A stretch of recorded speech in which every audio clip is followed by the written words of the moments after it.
My name is Sheena Iyengar, and I'm a professor at the Columbia Business School. I've been a professor at the Columbia Business School for the last 20 years. I teach courses on leadership and innovation. I teach a course called Think Bigger on innovation. I have spent, now almost 30 years studying choice. Why do people want choice? What are the effects of giving people choices, and what can we do to improve people's experiences with both choosing as well as the outcomes of their choice? I focused on a few things. First, I focused on the importance of talking about our lives in terms of choice, because when you tell the story of your life in terms of choice, you go that extra mile, right? You're more willing to really try to beat the odds and survive the unthinkable.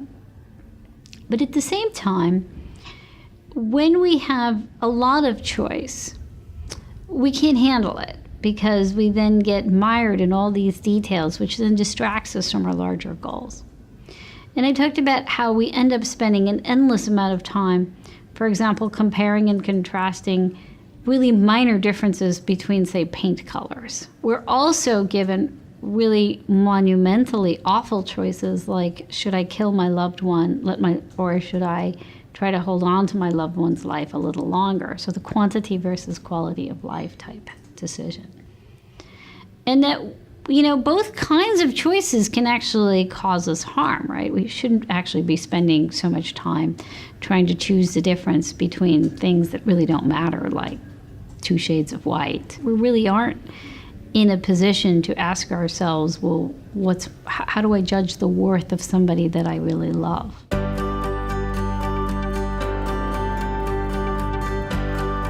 Well, I think in the modern world, the biggest misconception people have about choice is that they feel that we should have more and more of it. Having more choices that are ill thought through, you just have more and more different shades of candy, doesn't actually make us have better lives.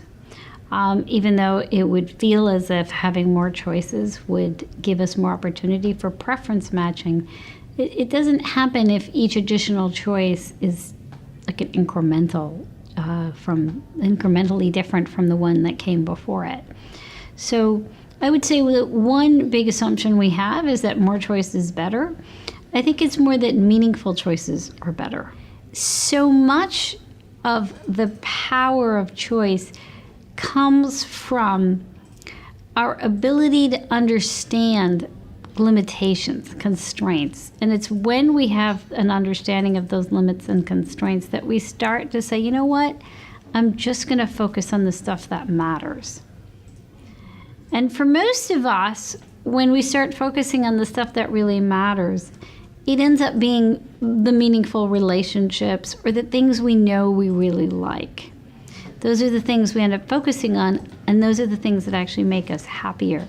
And so often we are more likely to realize that as we age. And that's why people that are over the age of 65 are actually the happiest. For most of our lives, we're just chasing choice, and that ends up making us more uncertain and less happy. When then after the age of 65, when we realize we're going to die, that's when we stop chasing choice and just say, you know what? Let me just focus on the relationships and the stuff that I already know matters to me.